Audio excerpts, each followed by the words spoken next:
Do you ever download your data, you get into Race Studio 3, and you just don't know what to do? Follow along. I'll show you some tips and tricks to get into your data quick and easy. So you downloaded your data and you're ready to start looking at it. Once you've opened Race Studio 3, we're going to go to the Race Studio 3 icon, and you can see it right here. When we click on it, it opens up Race Studio 3. Here you're going to see a couple things. On the left-hand side of my screen, you can see all the sessions that I have available. I filter them down to keep it to the data session I want to use, but you'll have a whole list organized by date and then track.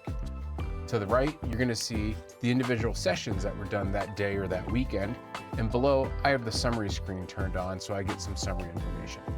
To start analyzing, the first thing I'm going to suggest to you is look at this button right here, the advanced button. This button lets us pick if we want the advanced mode that gives us all the full features of Race Studio 3, or we can select to go with the Simplified. The Simplified is going to pare it down, take out a bunch of options, and let us hone in on just the data that you want to get started with. So here I'm going to double click and open my session, and let's take a look and see what we get. Across the top we have a number of tabs. The first one's the time distance. So here we can see we automatically get the RPM from the cart, and we get the GPS speed, track map, and our channels list down below. So if you want to look at multiple laps, it's as simple as clicking them on or off. If you want to hop over to the split report, we can go in here and you see all your split information. So you get all the data on the times from all of them, and you get it with the average, the median, the high, the low, and you can see your best theoretical and your best rolling lap. It's a really powerful way to get that information done right away.